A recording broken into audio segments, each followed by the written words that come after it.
Welcome to Men Let Me Reason, the podcast, a space dedicated to fostering open and honest conversations about the complex realities of fatherhood and ultimately manhood in today's world.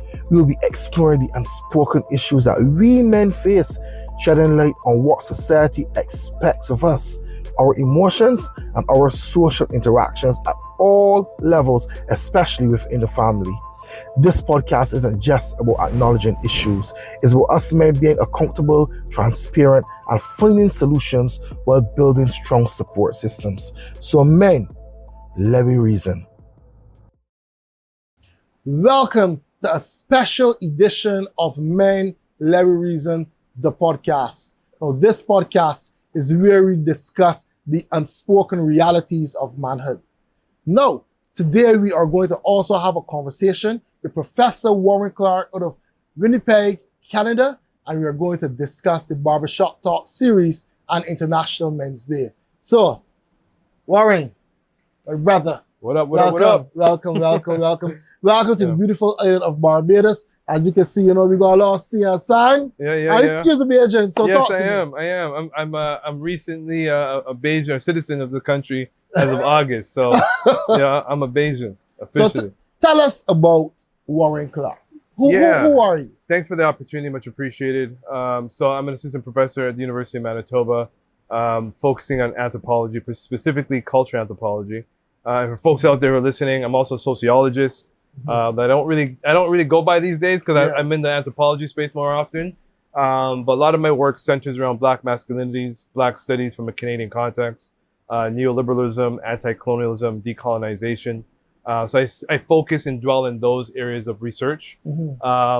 Specifically with my upcoming research looking at mentorship among Black students, secondary and post-secondary students. Why the need for a mentorship program? I'm also the founder of the Afro-Caribbean Mentorship Program, which started in 2018. Not to be long-winded, but it's like a long list of things. So just want to bring context to the conversation. And that program focuses on mentorship within academia.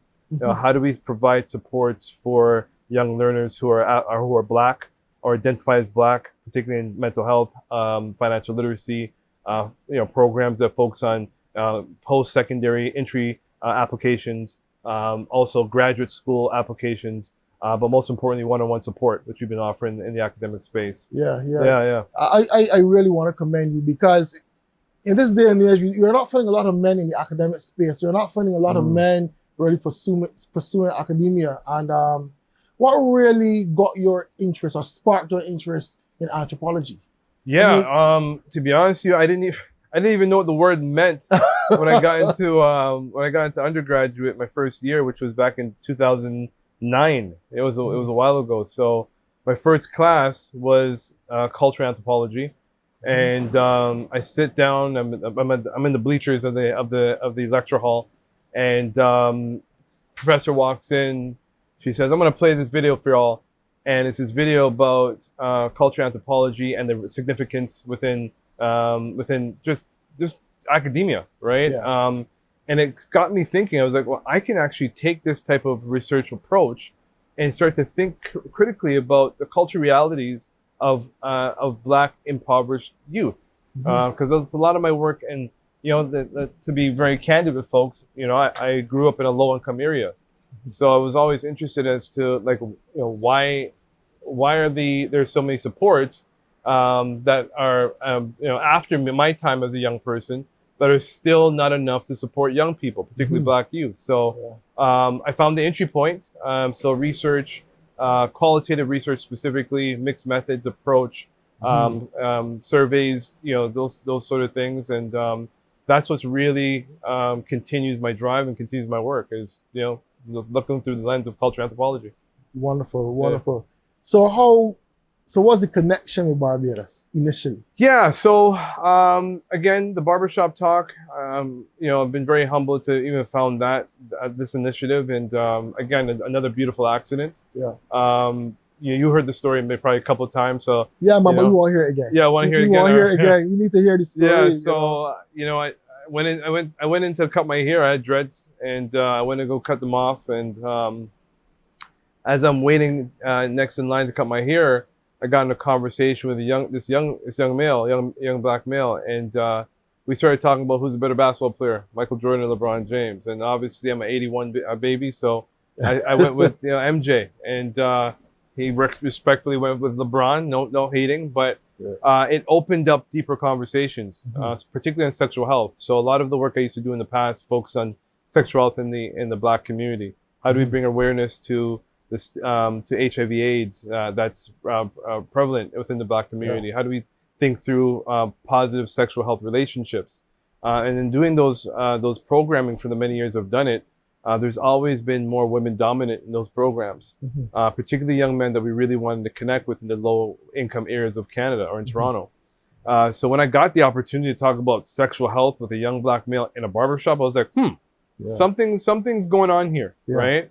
And then we took a chance, you know, in February 2018, we took a chance to do our first Barbershop Talk event.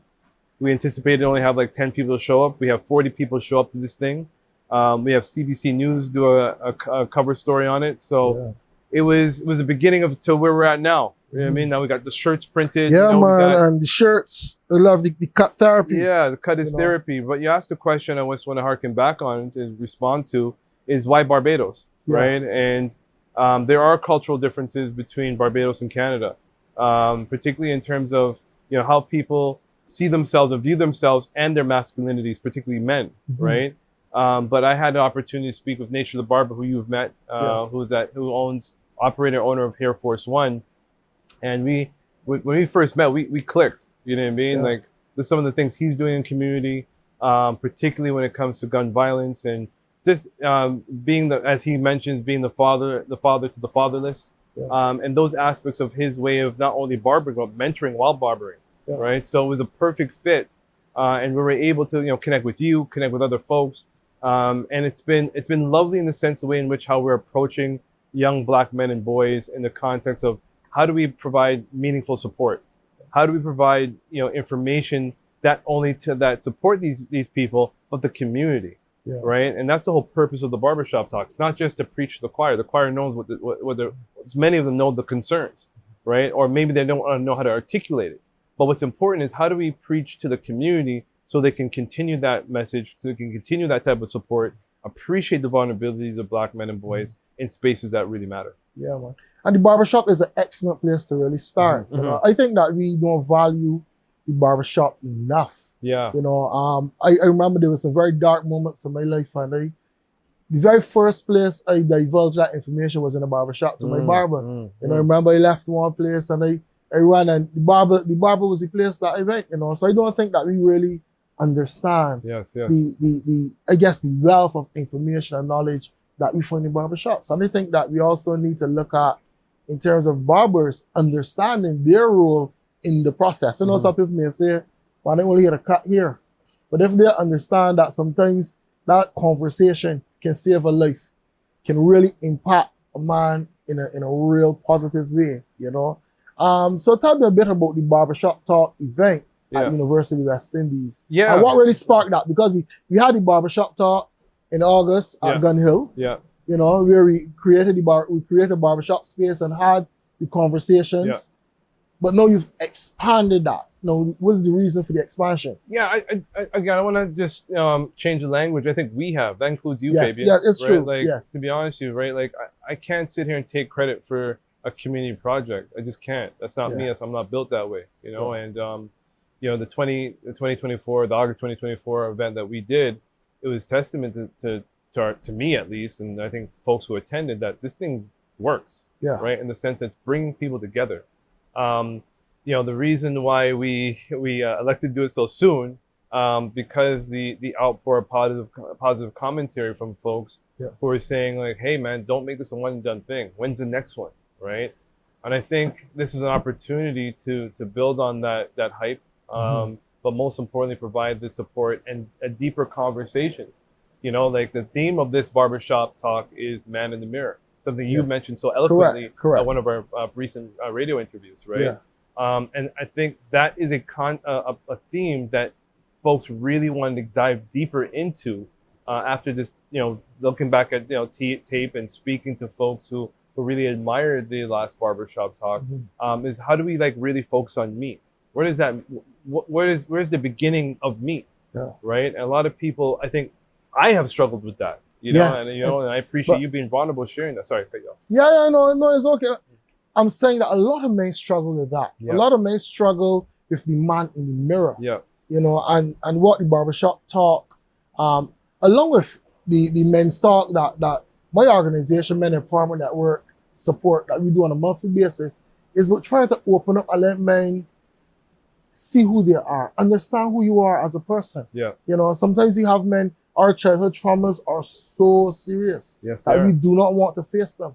And for us to move forward as boyfriends, as husbands, as workmates, as you know, as spouses, whatever, we have to get past these challenges. And I think these conversations are extremely important. Yeah, right. Like the idea of masculinity means that you got to be strong, you got to be tough, you got to endure it, right? And I think I've for sure, even being on this trip, I've definitely seen that I'm practicing that, even though I know better, because I'm just like I can do it, right? But you know, one thing it's hard for men, even myself, is to reach out and ask for help. You know what I mean? And be vulnerable. It's really tough for me. I'll be vulnerable with you right now. Yeah. Right? There's a lot of misconceptions about this whole word masculinity. Yes. You know, I don't know where researchers say, because they hear maybe masculinities. Yes. Because they're different masculinities, you know? And we don't really have that conversation in Barbados. Yeah. So maybe we need to start having the conversation, because masculinities vary. I guess based on cultural dynamics and that sort of stuff. Yeah. And just to add to what you're saying, it's intersectional. Yeah. You know, like, you know, before this podcast, we talked about blackness, right? Yeah. Blackness is not the way in which perceived and spoken about the way it is in Canada. Because when you think about blackness in North America, it's a direct opposition of whiteness. Yeah. And it's also a signal to identify that there's a certain oppression that black people experience in white settler colonized nation states. But regardless, you know, when we think about masculinity here, one thing that I've noticed, it's classist. It's very classist here. Yeah. You know what I mean? It's everyone understands blackness differently than Canada, but you know, you can't escape in terms of who belongs in what area and who doesn't, right? And I think when we think about masculinity here, we have to think about the ways in which people present themselves, how they're perceived based on their social class, and how and when they're able to access support. Right? Because when the door is open, doesn't mean you can walk through. Yes. Right? Correct. It all depends on who you are, what you know. Right? Yeah. So the one thing that I think this Barbershop Talk series can and has and will continue to do is to start troubling those type of conversations enough where we can have meaningful conversation in terms of how do we change the narrative. You know, maybe yesterday, you know, as I think I showed you this, I bumped into a young black male in Bridgetown, and he was wearing you know, and the Glock We Trust shirt, and then on the back of the shirt, it had the Glock that was separated in pieces. Yes. Yeah. Right. And I stopped him and I said, you know, where'd you get this shirt? And I played fool to catch wise. I won't lie. Right. So I was like, where'd you get this shirt? Like I was interested. He's like, oh man, this shirt came from my friends. I don't know where he got it from. And I asked him, do you know the significance of this shirt? And he's like, no, I didn't really think about it. And I was like, well, think about what you're promoting. You're promoting gun violence. Even though you're not saying to the person, pick up the gun. And as I said that, a walker by our passed and said, that shirt will get you 20 to life. You know what I mean? And I think when we talk about, you know, this, I never asked this young person what part of the Barbados he lived in, but I can almost pinpoint based on what I've noticed and who I've talked to in this country, is that there's certain particular black men or men that don't wear or assign or tie themselves to particular this sense of fashion or ideology, right? So it's definitely class in the sense of where you live, you know, based on your socioeconomic income, and I think that's a starting point we really have to figure out here in Barbados when we talk about men, because not all men are equal. Yeah. And you know, the topic for International Men's Day this year is men mental health champions. Yeah. And this year is one of the mental health champions, you know, champion good mental health out there, understanding what it really is. And I find that we need a lot more mental health champions at the community level, people who can champion that cause and pour into even those young boys, you know. I don't think we pay mental health enough attention, you know, And because of that, many of our young men are struggling. Mm-hmm. We don't really have real positive role models. And I think things like the Barbershop Talk and the work that we do really trying to build men to a point where they can become positive role models and mental health champions. I agree, and thanks for the compliment, much appreciated, right? I'll say this, Fabian, I think mental health is becoming a buzzword. Yeah. A buzzword because some people say that maybe people get turned off for this word, but mental health, it has been misused since COVID, and everything is mental health, mental health. Is it a buzzword? Are people being turned off of it? What's your thoughts about that? Can I swear on this podcast? Oh, man, do you gotta do?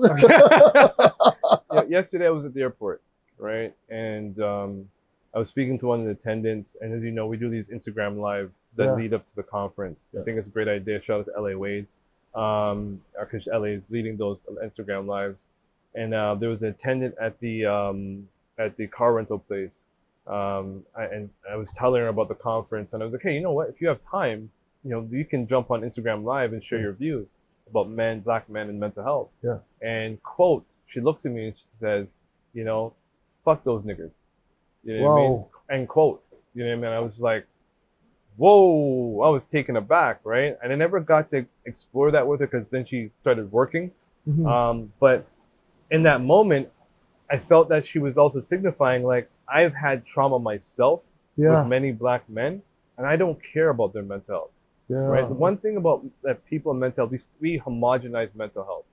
That's what we do. We never take the opportunity to really sit down and ask the relevant questions or provide the space to be vulnerable, And then you'll have some practitioners that will say to you, it's okay to be vulnerable. It's okay to be vulnerable. Just be vulnerable. But be vulnerable to who? Because if you're vulnerable to everybody, I guarantee you 10 times out of 10, you will be exploited. Your vulnerability will be exploited. So as a matter of fact, how do you find the right person to be vulnerable to? All right, that's a starting point. The other starting point is, how do we humanize one another? Let's not talk about mental health yet. Let's not get there. But how do I humanize? Because we look at the work of Frantz Fanon, who identifies that those who are the colonized will look at the colonizer as the entry point to human. But the colonizer is dehumanizing themselves to dehumanize the colonized. So you can't look at the oppressor to be the entry point to humanness. The only way you get to the entry point to human is humanizing yourself, loving yourself. If I love myself unconditionally, I can show you love. But if we're not having those conversations, then how do I start to begin to be empathetic? How do I start to listen to you? How do I even start to understand the entry points of your mental health if I don't humanize you? That's where the concern is. You know what I mean? I see you do it when I'm here. You're humanizing yourself and going on to community while humanizing others. You know what I mean? So that's those conversations we really need to get into, right? Before we get to any topic of mental health. And it's amazing because those conversations are so sensitive. Sometimes I talk to professionals who go around, talking to people, and sometimes even something as simple as a contact. They don't even have, and it makes me wonder, like, how do you intend to impact others in a positive way, and you are not a representation of the same very thing that you want to portray or that you are teaching? We have some very dark traumas that we really, really need to deal with. And I try to encourage professionals to be the ones to deal with that. Because if we are going to be the champions of mental health, if we are going to be the one really mobilizing communities, young people, women and men. So even though we talk about men in this forum, we still need to talk about women. Because at the end of the day, we go home to women. We have mothers, we have daughters. How do we interact with women? How do we really start our engagement and really build the relationship, the connection, and understand each other? I think it boils down to, just to add value to what you're saying, and I appreciate what you're saying. It boils down to, how do we be empathetic? I will never know what it feels like to be a black woman or a woman. I will never know what that means, right? And even if I try and I study a test or the exam, I'll still not know. You know what I mean? I have 2 daughters. One's 21, one's 9.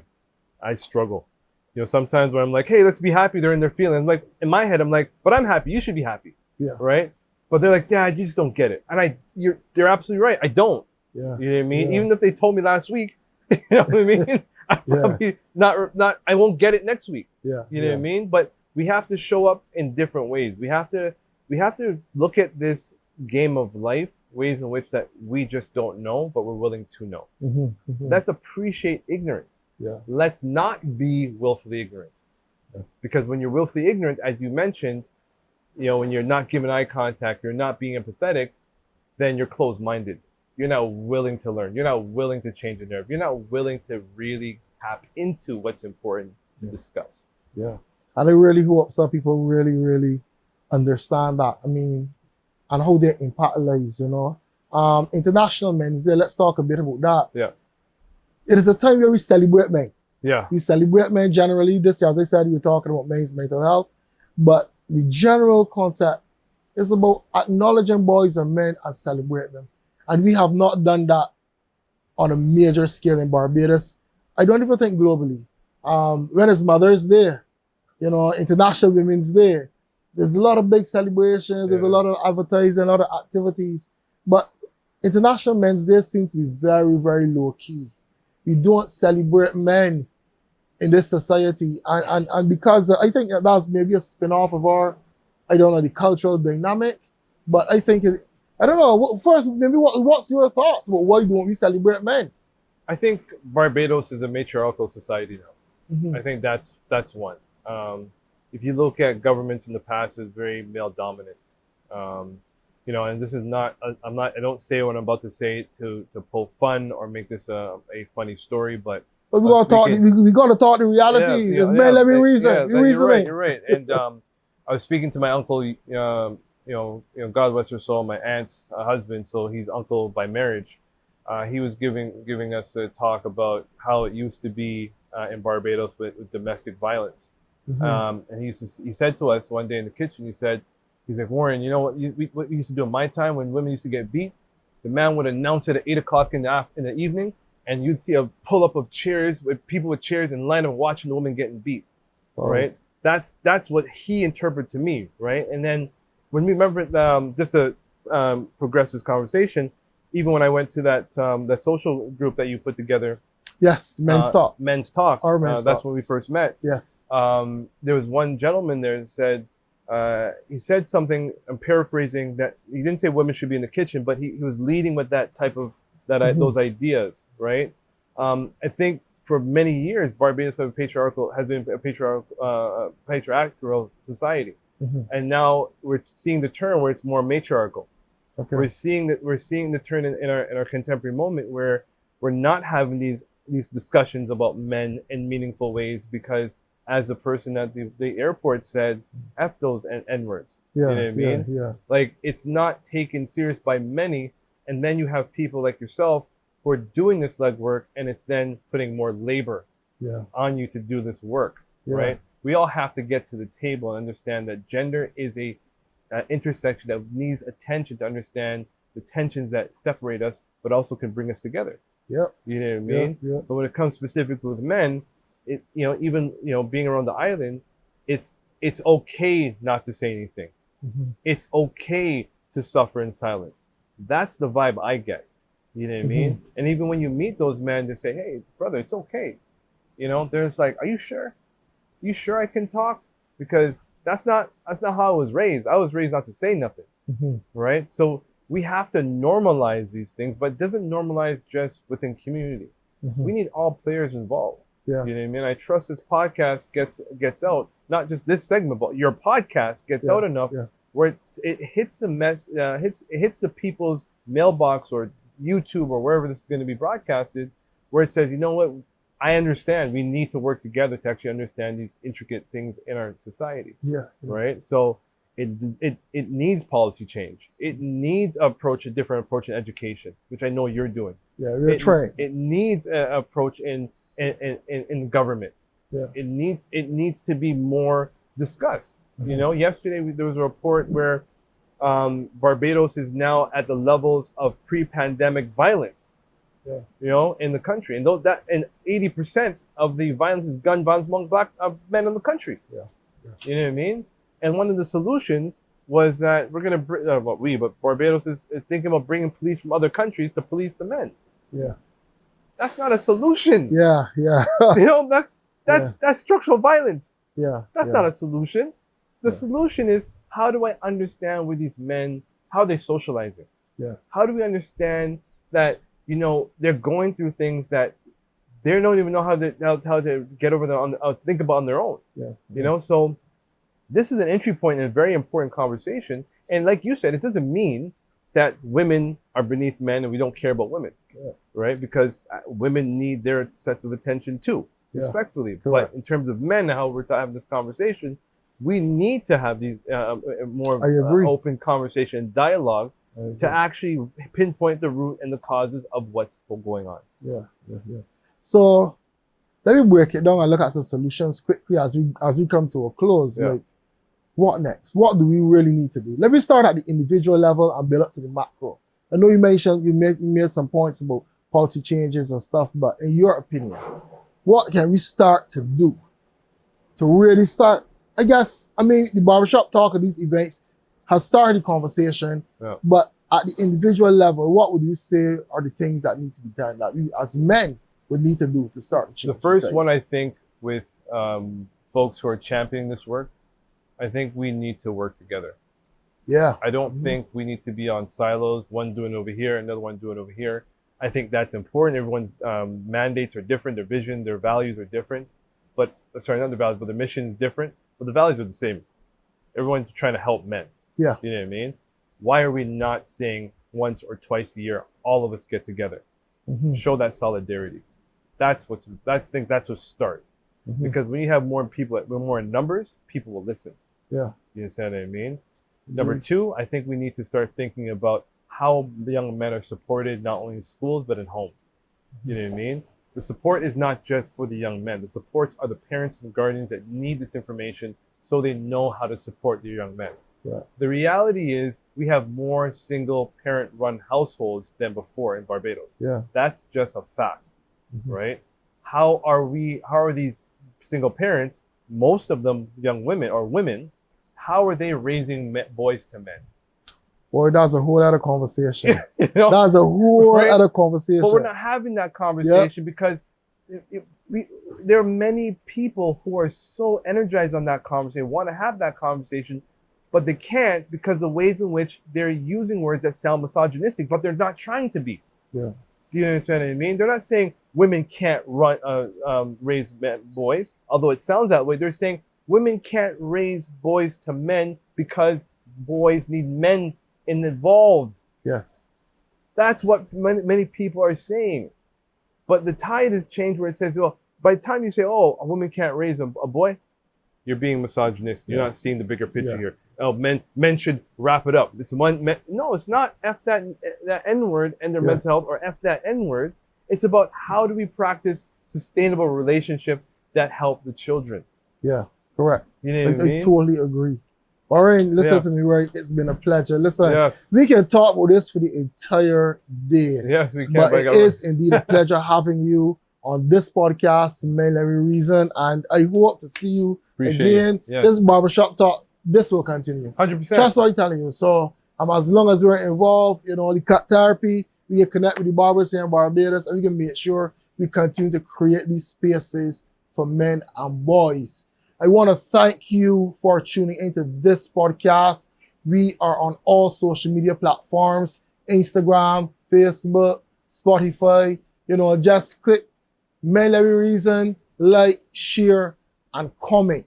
Now, this podcast is a project of Men Empowerment Network support, and I really, really, really want to thank the Lighthouse Landing for such a phenomenal view that they're giving us to film this podcast.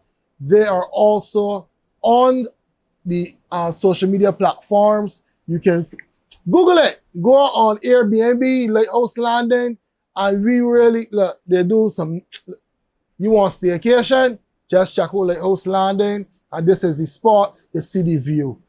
Until next episode, take care.